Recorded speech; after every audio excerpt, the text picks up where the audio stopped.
start off, though, with the Saturday ITV4 action. We've got 4 races at Newbury, which we will take in chronological order, starting with the 150. It's the Denford Stakes, a listed race. Over 1 mile and 2 furlongs, and Mr. Catson, please kick us off with a show of betting.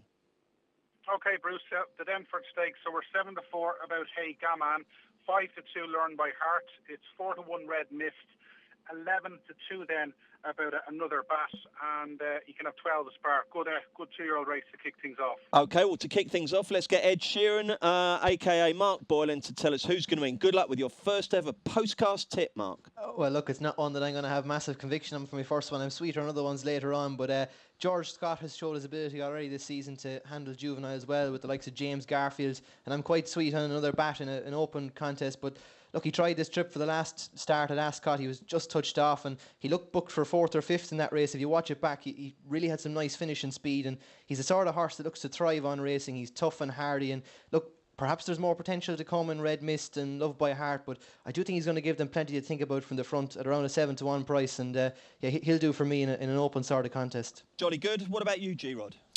Yeah, it's a cracking little race.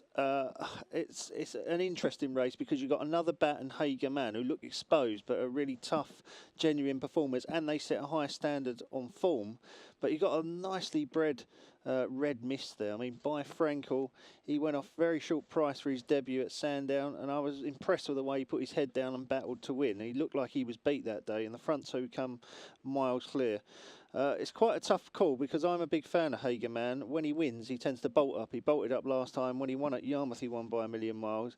I just wonder if he's the sort of horse who likes his own way. You know, when he can dominate a race, I'm not sure he's going to be able to do that with another bat in there. They might cut each other's throats and set it up for Red Mist. Well, look, we've got the Raceform Interactive cards. And if you look at the last 5 winners here, one of which indeed was Bilardo, all of them horse type. Improve it, improve it, improve it, improve it, improve it. So there could be a clue there. Rob Catson, who do you think is going to win this one? Yeah, I think it could come down to the 2 Frankel horses. I think this Hager Man is very worth taking on. The twice he's stepped up to this sort of class, he's been well beaten. And I just thought, Learn by Heart, he was very coltish the first day. He proved a lot to win at Doncaster impressively. He's got a couple of decent entries. The highest 2-year-olds are going well. So it's the Queen's horse, Learn by Heart, in the first of Newbury for me. And for people who don't understand the lexicon of racing, Rob, what do you mean by very coltish? Only joking. 225, the Betfred Geoffrey Freer Stakes. How'd you bet there, Rob? Right, so we're joint favourites, 2-1 about Defoe and Frontiersman, 7-1 to Eternity. Agent Murphy is 8-1. It's 11-1 Wall of Fire and 16 spare. And we'll stick with you for a tip, Rob. Yeah, it's a good race. Obviously, the betting's going to come. It's going to be dominated by Defoe and Frontiersman.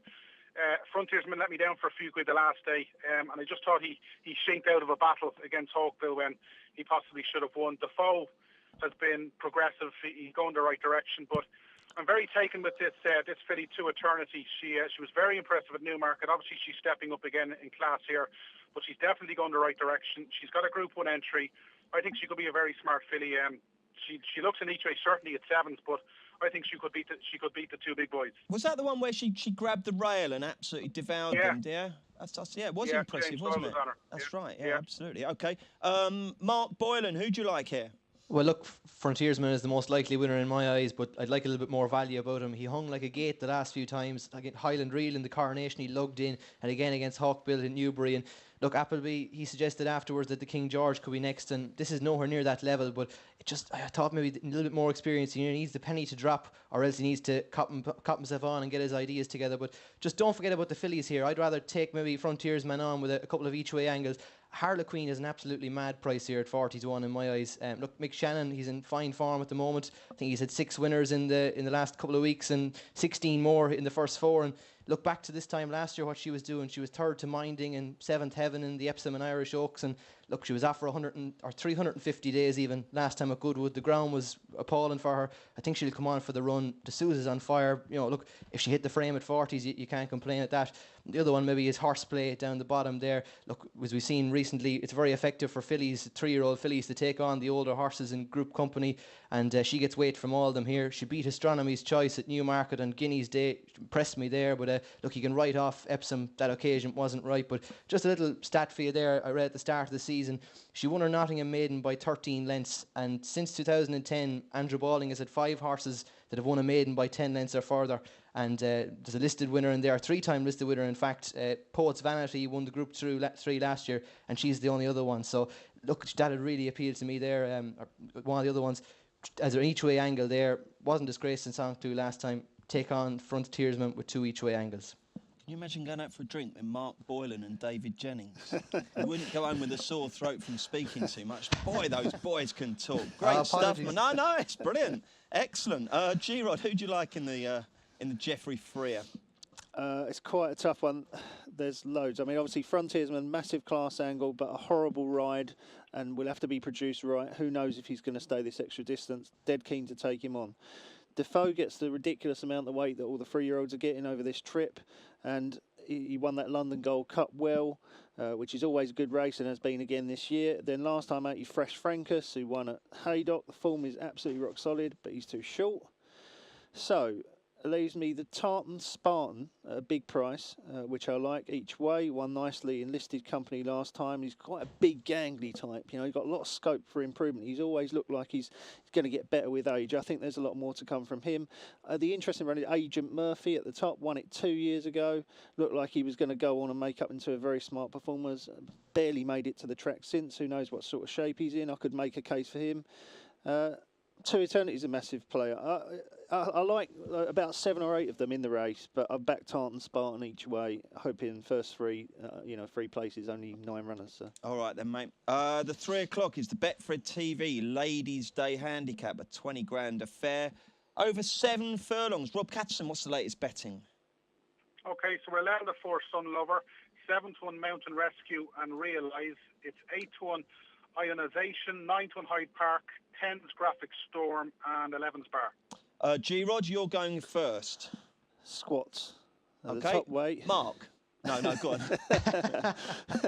No, I know he got a bunch of duckings by its name, but there was a lot of money for this horse last time. Was it last time or the time before in the Wokenham? They really came for it, and obviously thought it was going to come back to form. And Haggis's team, when the money is down, they don't usually get it wrong. They did get it wrong this time, but I mean, this horse continues to drop in the weights.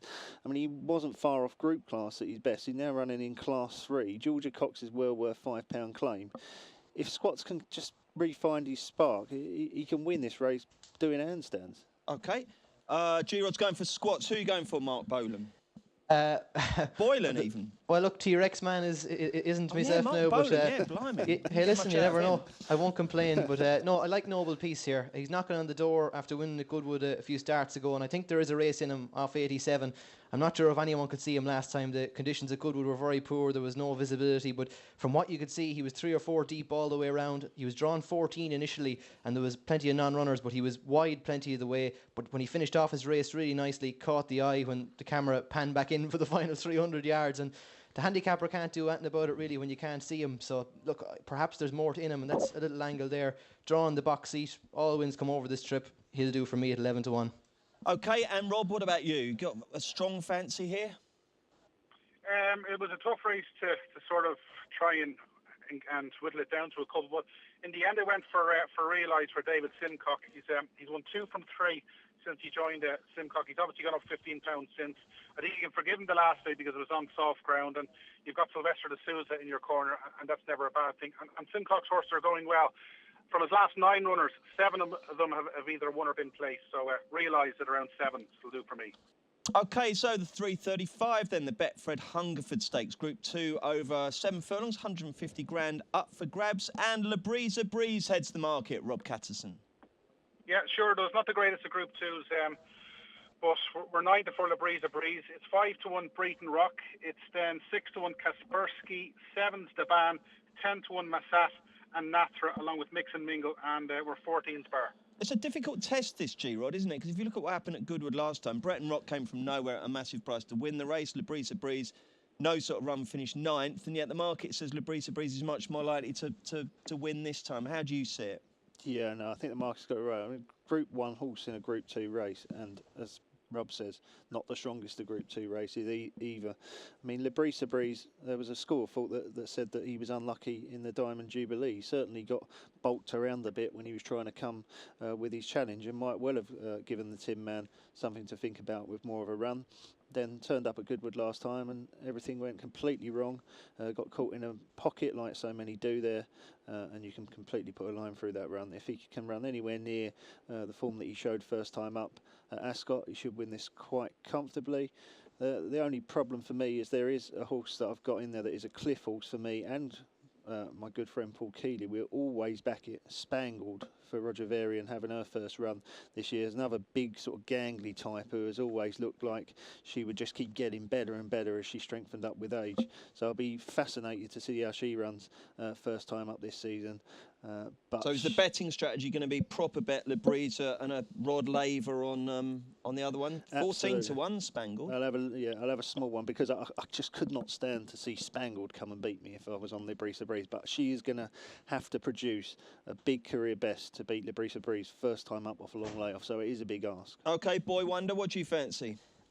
Well, look, for me, this is a race for horses in no man's land a little bit. Horses who aren't quite Group 1, horses who don't quite stay the mile 100%, horses who aren't quick enough for 6 furlongs. It's a real middle-of-the-road sort of Group 2. Not a race I have a strong opinion on. If you push me, I'd say Poet's Vanity, the outsider of the field each way. She won her Salisbury Maiden well, fine comeback behind the ban. Okay, has a little bit of work to do to turn that form around, but she didn't settle in the Guineas over a mile, and then she wasn't quick enough for Harry Angel over 6. I think it's that sort of race where a horse in between the two can suit, and although she is a little bit in no man's land like this, maybe if she can develop, mature and settle a little bit better, she can represent a bit of value at 25s. But to be quite honest, Bruce, now this won't be one I get involved with.